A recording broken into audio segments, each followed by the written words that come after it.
Welcome student. अब हम discussion करेंगे classification of ratio analysis.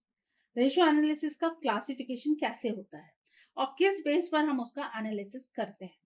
First of all, any company want to know about the liquid position in company.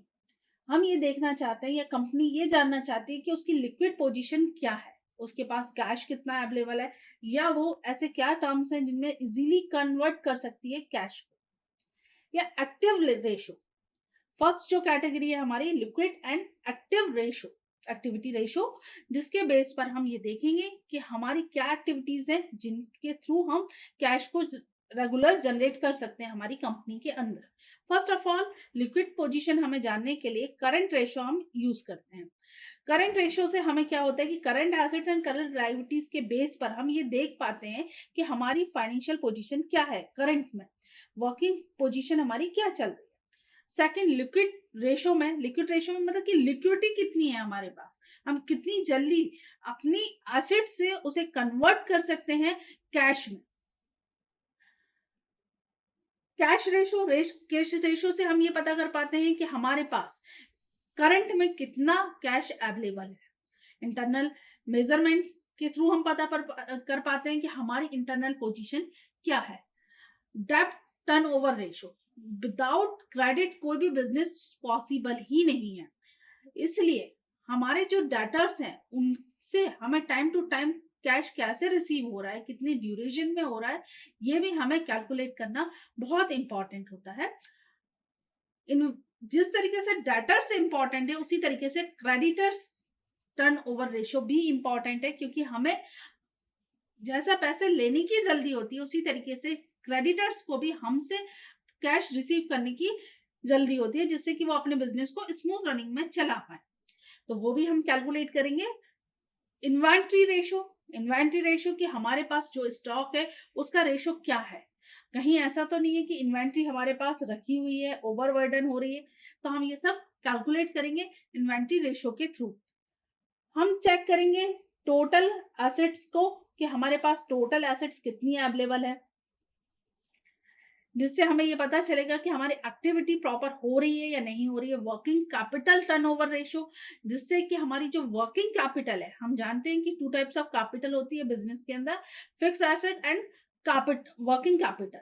तो जो हमारी working capital है उसका एम्प्लॉयमेंट कितना है ये भी हमको देखना होगा।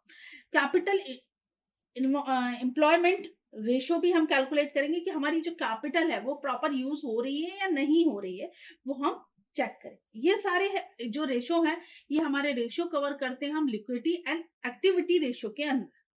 सेकंड जो क्लासिफिकेशन होता है हमारा रेशो एनालिसिस का, वो होता है long term solvency ratio. Long term solvency ratio से ही हम समझ रहे हैं कि वो सारे टर्मिनोलॉजी जो कि लॉन्ग ड्यूरेशन तक हमारे बिजनेस में चलना है, हम लॉन्ग ड्यूरेशन तक जिसका एंट्री होनी है हमारे रिकॉर्ड्स में, हम उन रेशियोज को हम यहाँ कैलकुलेट करते हैं।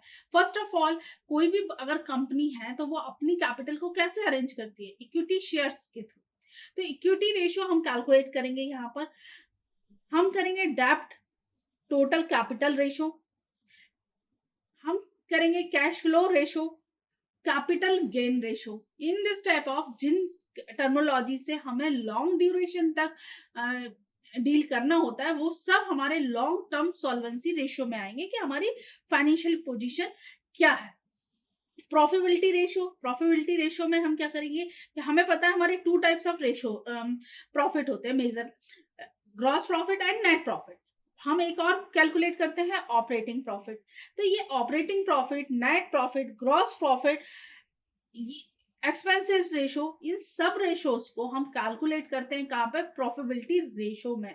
प्रॉफिटेबिलिटी रेशो में हम ये देखते हैं कि हमारी जो कैपिटल है उसका रिटर्न कब आ रहा है। जो रिटर्न है, रिटर्न ऑन कैपिटल में हम कैलकुलेट करेंगे, return on equity capital ratio भी कैलकुलेट करेंगे। मींस जिन सारे रेशो से हमें हमारी प्रॉफिटेबिलिटी के बारे में पता चलता है, वो सारे रेशो हमारे कहाँ आते हैं, प्रॉफिटेबिलिटी रेशो में आते हैं। इनको हम डिटेल में पढ़ेंगे और समझेंगे। ठीक है, इस तरीके से कैलकुलेशन कर क्लासिफिकेशन को समझकर हम समझ सकते हैं कि three types of major classification है। First of all, liquidity and activity ratio, second is the long term solvency ratio, third is the probability ratio. इनके बेस पर सब पॉइंट्स में हम रेशो कैलकुलेट करेंगे और उसको हम बाय न्यूमेरिकल समझते जाएंगे। Thank you.